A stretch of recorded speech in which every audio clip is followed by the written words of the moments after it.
दोस्तों, आज मैं मुंशी प्रेमचंद की एक कहानी लेके आई हूँ जिसका शीर्षक है उद्धार। आजकल विवाह से जुड़ी प्रथाएं इतनी चिंताजनक हो गई है कि कुछ भी समझना मुश्किल हो जाता है। इसमें सुधार जरूरी है, लेकिन कम ही लोग ऐसा कर पाते हैं। ऐसा कम ही माँ बाप होते हैं जो 7 बेटों के बाद भी एक बेटी पैदा होने पर उसे प्यार से रखते हैं। जैसे ही एक बेटी पैदा होती है, वो उसकी शादी की चिंता में डूब जाते हैं। दुनिया में इस तरह के माँ बाप भी हैं जो बेटी की किसी वजह से मृत्यु होने पर खुश होते हैं। उन्हें लगता है कि सिर से परेशानी टल गई। इन सब की वजह दहेज जैसी कुप्रथा ही है। दहेज की रकम दिन ब दिन इतनी बढ़ती जा रही है कि लोग लड़की के विवाह के नाम से ही घबराने लगे हैं। पता नहीं यह सब कब खत्म होगा। बेटा जितने भी क्यों ना हो, उन्हें भार नहीं लगता। उनकी शादी नहीं भी करेंगे तो कह देंगे बेटा कमाओ और खाओ, फिर मन होने पर शादी कर लेना। बेटा का चरित्र खराब भी हो तो उसे गलत नहीं समझा जाता, लेकिन बेटी का विवाह करवाना जरूरी है। ऐसा नहीं किया तो कुछ गलत घटना उसके साथ घट गई तो समस्या हो जाएगी। अगर इस बात को सबसे छुपा लिया तो कोई दिक्कत नहीं, अगर नहीं छुपा पाए तब पूरे समाज में नाक कट जाती है। समाज में ऐसा अपमान होता है जिसका कोई ठिकाना नहीं। पूरा परिवार किसी को मुंह दिखाने के काबिल नहीं रहता। दुख की बात यह है कि जिन माँ बाप को इतनी बेटी की शादी में दहेज के कारण लाखों परेशानी झेलनी पड़ती है, वो अपने बेटे के विवाह में इन सब को भूल जाते हैं। वो अपने बेटे की शादी के लिए दहेज लेना बिल्कुल नहीं भूलते।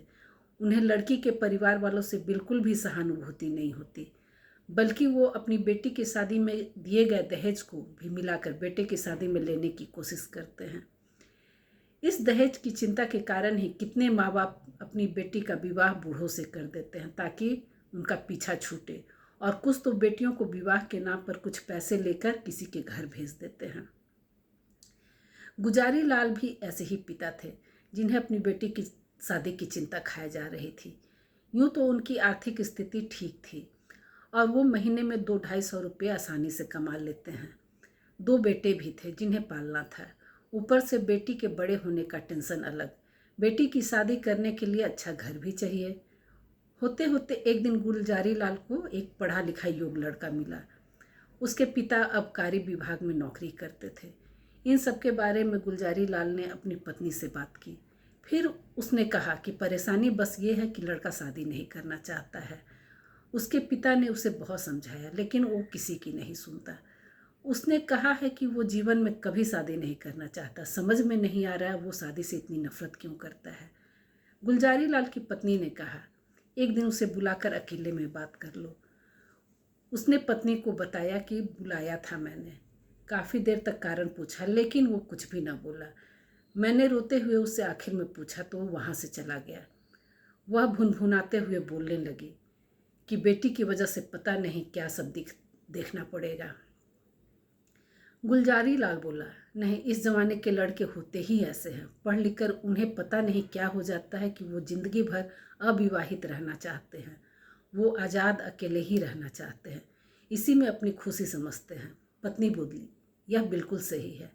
अगर तुमने शादी न की होती तो ये सारी चिंताएं न होती, हम सब खुश होते।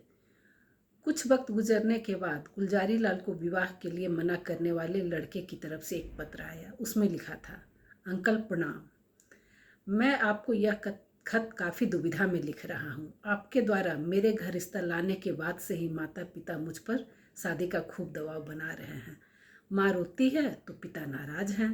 उन्हें लग रहा है कि मैं जिद की वजह से शादी नहीं कर पा रहा हूँ, लेकिन मैं इसकी असली वजह उन्हें नहीं बता पाता हूँ। अगर उन्हें पता चला तो हो सकता है उनके प्राण निकल जाए। आज मैं अपनी इस गुप्त बात के बारे में आपको बता रहा हूँ, इसे राज ही रखिएगा। किसी भी तरह माँ बाप को यह नहीं पता चलना चाहिए। मुझे लग रहा है कि 5-6 महीने से मुझे क्षय रोग यानी टीबी हो गया है। उसी के लक्षण मुझे दिख रहे हैं। जांच में भी स्पष्ट हो गया है कि मैं अधिकतम 2 साल तक ही जिंदा रह सकता हूँ। ऐसे में अगर मैंने शादी कर ली तो मेरी पत्नी को और होने वाले बच्चे को, उसे भी यह बीमारी लग जाएगी। अभी मैं खुद इस रोग की पीड़ा को झेलता हूँ। विवाह कर लिया तो सबको दुख होगा।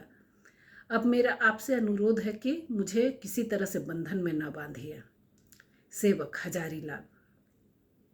चिट्ठी पढ़ने के बाद गुलजारी लाल ने अपनी पत्नी से पूछा कि तुम्हें क्या लग रहा है? उनकी पत्नी ने कहा, मुझे लगता है कि ये बहाना बना रहा है। मुझे भी ऐसा ही लगता है। बीमार इंसान वैसा नहीं दिखता जैसा वो दिख रहा है। जवाब में गुलजारी लाल बोला। पत्नी बोली कि ठीक है, अब भगवान का नाम लेकर शादी कर दो, जो होगा देखा जाएगा। गुलजारी लाल ने कहा, मैं भी ऐसा ही कुछ विचार कर रहा हूँ। गुलजारी लाल की पत्नी ने कहा कि एक बार आप डॉक्टर को ही दिखा दीजिए, ऐसी बीमारी हुई तो बेटी अम्बा के साथ पूरा होगा।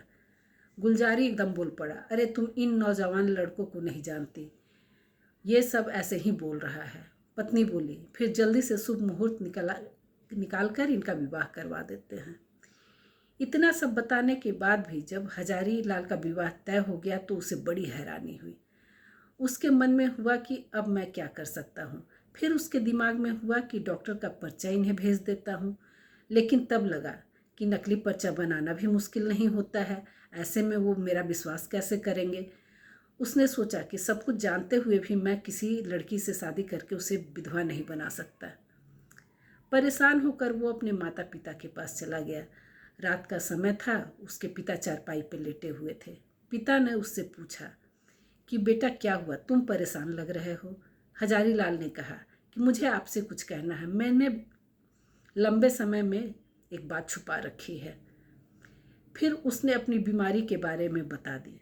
कहा कि मेरी ज़िंदगी में कुछ ही दिन बचे हैं, डॉक्टर ने भी मुझे विवाह न करने की सलाह दी है। हजारी लाल के पिता दरबारी लाल ने अपने बेटे की ओर कुछ देखकर चौंका। फिर कहा कि बेटा, इस स्थिति में तो शादी करना और ज़रूरी है। भगवान न करे तुम्हें कुछ हो जाए, लेकिन विवाह के बाद तुम्हारा बच्चा तो हमारे पास रहेगा, उसका मुंह देखकर ही हम जिंदा रह लेंगे। डॉक्टर सब कुछ नहीं जानते, क्या पता तुम्हें स्वस्थ बच्चा हो। हजारी लाल के पास इन सारी बातों का कोई जवाब नहीं था। वो चुपचाप अपने कमरे में आकर लेट गया। 3 दिन बीत गए, लेकिन वो कुछ न कर सका और बारात की तैयारी होने लगी। उसके मन में हुआ कि कैसे माता पिता हैं जो अपनी बेटी को ही इस तरह के रिश्ते में बांध रहे हैं। मेरे माँ बाप भी ऐसे ही हैं, उस बेचारी लड़की का क्या दोष। यह सब सोचकर हजारी लाल उठा और चुपचाप कहीं चला गया। उस दिन के बाद से किसी ने दोबारा हजारी लाल को न देखा। उसे ढूंढने के लिए उसके माता पिता ने क्या कुछ नहीं किया। पुलिस को उसका चित्र दिया, आसपास के कुएं में देखा और अखबारों में विज्ञापन निकाल दिया। कुछ हफ्ते बीतने के बाद रेलवे के पास से कुछ हड्डियां पड़ी मिली। सबको लगा कि हजारी लाल ने रेल के नीचे आकर अपनी जान दे दी है, लेकिन यह स्पष्ट नहीं था कि वो हड्डियां किसकी है। वक्त गुजरा और तीज आया। अम्बा ने भी अपने पति के लिए व्रत रखा हुआ था। तभी अम्बा के पति ने आकर कहा कि तुम्हारे लिए मुंशी दरबारी लाल के यहाँ से तीज का तोहफा आया है। फिर उसके पति ने पूछा, ये तुम्हारे कौन हुए? अम्बा के मन में हुआ कि यह तो उसी देवता के पिता हैं जिन्होंने मुझे नरक में जाने से बचाया, अपने जीवन का बलिदान दे दिया, लेकिन मेरे जीवन को खराब ना होने दिया। इतना सब कुछ सोचकर अम्बा ने अपने पति से कहा, वो मेरे चचा लगते हैं। फिर अम्बा के पति ने पूछा, ये हजारी लाल कौन है? पत्र में उसके नाम का जिक्र है। जवाब में अम्बा बोली, यह मुंशी दरबारी के पुत्र हुए। पति ने पूछा, अच्छा तो ये तुम्हारे चचेरे भाई हुए? अम्बा ने कहा, नहीं नहीं, वो काफ़ी दयालु इंसान थे, मुझे सुखी जीवन का वरदान देने और डूबने से बचाने वाले इंसान थे। यह सब सुनकर अम्बा के पति के मन में हुआ कि निश्चित ही रूप में वो कोई देवता होगा।